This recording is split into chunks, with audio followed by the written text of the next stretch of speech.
Hello all, I'm Sai and you're watching The Book Dragon. In today's video, I'm bringing to you 10 big books that are very much worth your time. So without any further ado, let's get into the video. The first book that I'm recommending today is The Girl with the Dragon Tattoo by Stieg Larsson. Now this is the first book in the Millennium Trilogy. This is a thriller trilogy and the author was supposed to write 10 books in this series, which is a series of Swedish crime thriller novels, but due to some unfortunate events, the author, who's Stieg Larsson, he just died after completing the third novel.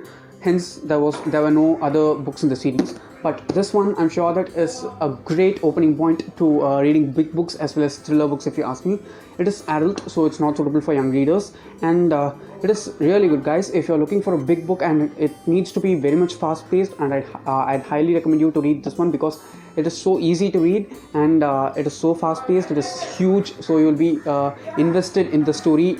There's also a lot of research that has been put down by the author for writing the story.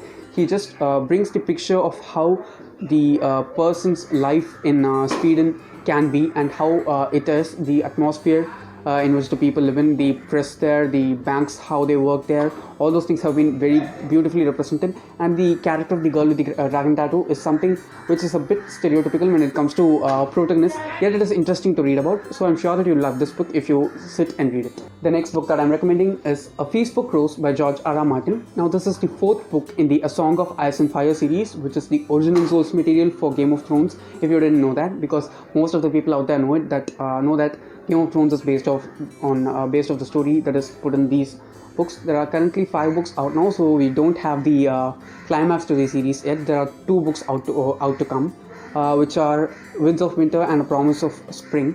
Of the 5 books that are out now, this is my most favorite. Usually the favorite for most of the fans out there is the third book, which is Clash of Kings. I don't remember the book's name right now, but this is my most favorite, and there's a reason for this being my favorite, because of all the characters, of the thousands of characters that Game of Thrones has as a cast, my most favorite is Daenerys Targaryen. And one thing which drove me to read this entire huge chunky series is the point of view of Daenerys Targaryen and the story which we get from her point of view. I didn't know that this book didn't have her point of view, or Tyrion Lannister's point of view, or Jon Snow's point of view, and I just jumped into it, okay, because I just finished the third book and I wanted to get into the fourth book. I got him. I was a bit disappointed because I didn't get the points of view of 3 of the most important characters in the story, yet this book was so good, guys. This is the book in which Cersei goes crazy, and that itself is a delight to read. But there are instances which happen in this book that shape the story and make the whole plot crystallize in front of you. It's just that good. But if you have to read this, you have to read the first 3 books in the series, but I'm sure that you will enjoy them as well if you like high fantasy. The next book that I'm recommending is The Book Thief by Markus Zusak. This is a historical fiction that is that takes place in Nazi Germany during the time of World War II. So we have this huge picture of Hitler going on in the background. But apart from that, the main plot of the story is that we have this little girl named Liesel, who has lost her parents, and she has witnessed the death of her brother in front of her eyes at such a very tender young age, and she's brought up by her foster parents, who take really good care of her, yet they are so strict. The father character of Liesel in this book, he's the best. The foster father, he's the best, and I just loved the relationship between Liesel and her father. And they are also helping to save this Jewish man from the Nazis by keeping him down their basement. And it is like, it's against the law to do such a thing in Nazi Germany then. All those things were really good, guys. It is a slow moving. Don't expect to get a fast paced, energetic story while you're getting into The Book Thief. It's just a story about atmosphere and how life used to be in Nazi Germany during the time of World War II.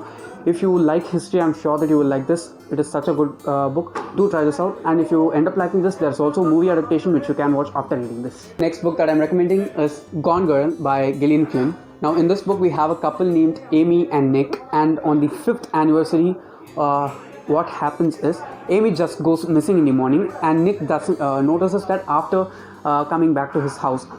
He's said by his neighbor that his cat has been roaming around as the door was open in their house, and while he gets in, he just sees the furniture all tumbled down, and there's a lot of blood on the floor. Amy is missing, and it's most probable that Amy has been murdered and there has been a homicide. which is to be investigated. So just Nick goes to the police and just lodges a complaint. What happens next is that there are a lot of evidences which come together in order to frame Nick as the person who murdered Amy.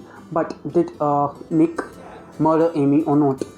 We get a lot of diary entries from Amy, which are like solid evidence that Nick had killed her. And in order to find whether Nick killed Amy or not, you need to read this book. It is a psychological thriller, guys. You'll not be able to trust whom until you read the end of the book. It is awesome. Okay, it's that great a book. If you're not reading this, you're missing out a lot.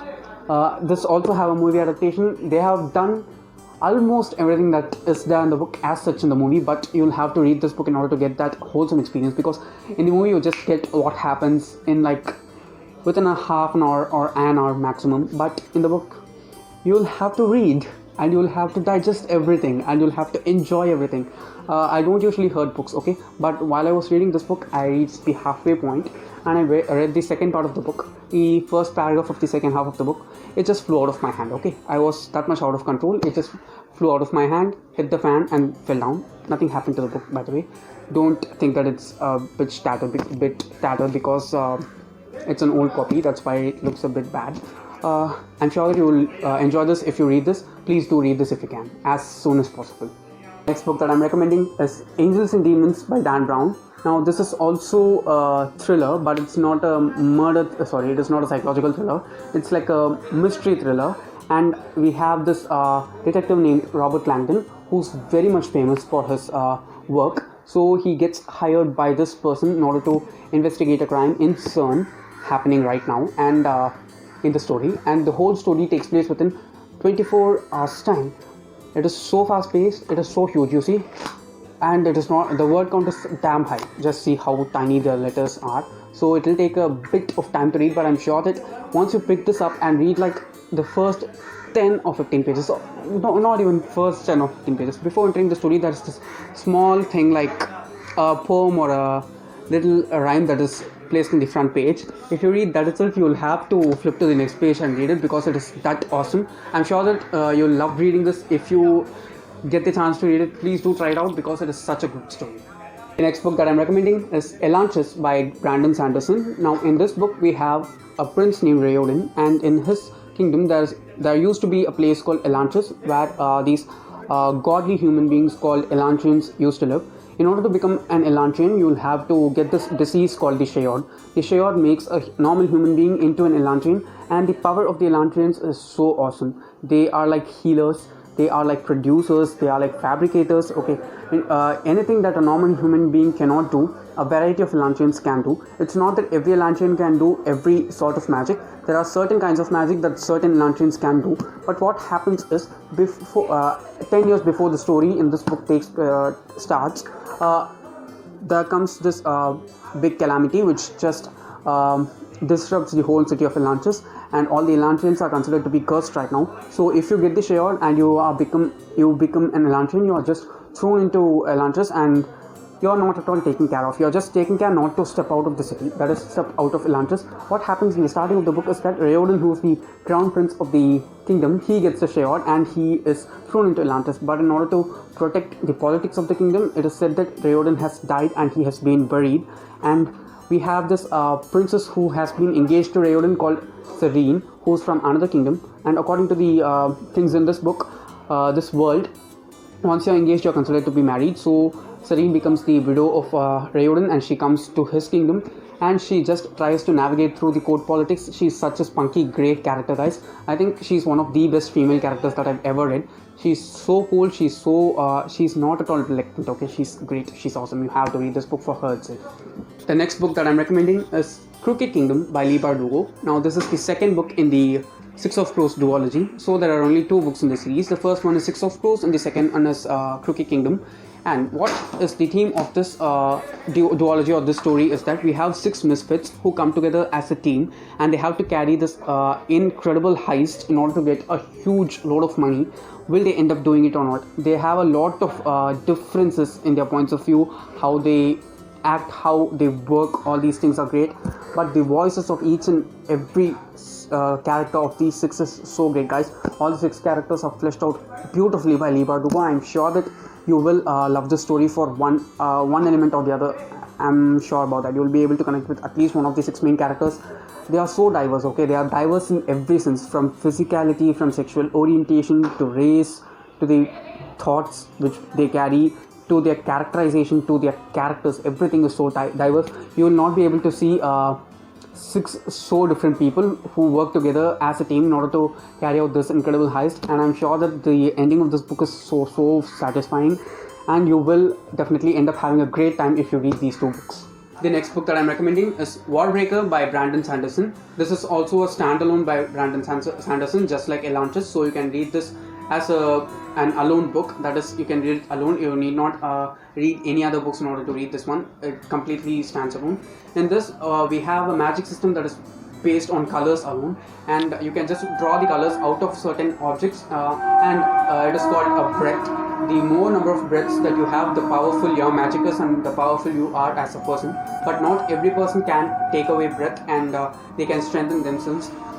Once a breath is taken away from an object, it cannot be put back into it, but it can be transferred to another person by the person who took it away. And it is such a good story, guys. You will have to understand a lot of the magic system. You just learn the magic along with the characters. That's the best part of the story.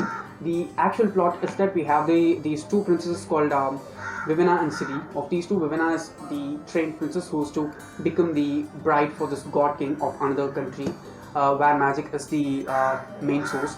And the younger one is Ciri, who's kind of a tomboy and she doesn't have responsibilities at all. But due to a twist of events, Ciri is married to the god king and not Vivenna, and Ciri has to navigate how she can deal with the politics that are going on in the court of the god king, and Vivenna is going to try and rescue Ciri. We also have this other character called Basher, who comes out in the beginning and the end of the story. He just turns the events crazily. The character descriptions of Vivenna and Ciri, they are so great. The god king is really good. We also have this other god called Light Song. It is such a good book, guys. I'm sure that you will end up liking this if you read this, and it'll be a very fun ride if you ask me, in terms of magic, characterization, everything. The next book that I'm recommending is the 5th book in the Harry Potter series, which is Harry Potter and the Order of the Phoenix by J.K. Rowling. Just as I said before, this is the 5th book, and it was also the biggest book in the Harry Potter series. It is a book which is not that much liked by many people due to the character of the way in which Harry is described and how he performs as a character, as a protagonist in the story. It is very much true, okay? It's most people don't like it because it's real, okay? It sounds so real, it seems so real. Everyone gets into Harry Potter for the whimsy and the magic, but the story it's magical and whimsical in every sense, but it is also a lot real. It has a lot of effects of PTSD that have been represented well. I'm currently reading this right now and I'm enjoying it a lot. I'm taking it really slowly. I'll try to finish it by the end of this month. I'm doing the readathon, right, so I will be finishing it this month for sure. And it is a good book, guys. You can read the first 4 books in the series, then jump on to this one, because all the books are fast paced, they are great, they are excellent, they are magical. You have to read them for sure. The last book that I'm recommending today is It by Stephen King. Now in this book we have 7 kids who together as a gang are called the Losers, and what happens is that they live in a town called Derry, and in Derry every 27 years there is this there's happens something very, very horrible, and many people die due to it. And the reason for all those bad things happening is something called It, which is a form of fear rather than anything else. And what happens is the book is split into 2 timelines. You switch between the present and the past continuously, but it is so masterfully written by Stephen King. The 7 kids, we follow them when they were kids, when they faced it and defeated it then, and how they are going to face it and defeat it right now during the time when they are adults. It is such a masterfully written story, guys. The plot is excellent.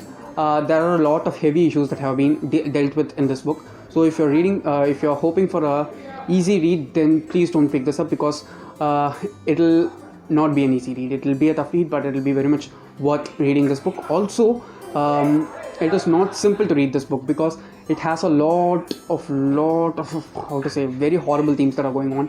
There are a lot of slur words used. There are a lot of things, racism, sexism, everything has been just put into this, and he has dashed the story in a perfect way. Okay, it has made such a believable story. At the point you will start believing that there is this town called Derry in which it comes and kills people every 27 years. I hope it's not true, but this book is so damn great, guys. That's all for today, and if you did find this video enjoyable and interesting, don't forget to give it a thumbs up and also share it to your friends. If you want to get more content from me, do subscribe to the channel. Thanks for watching and have a great rest of your day.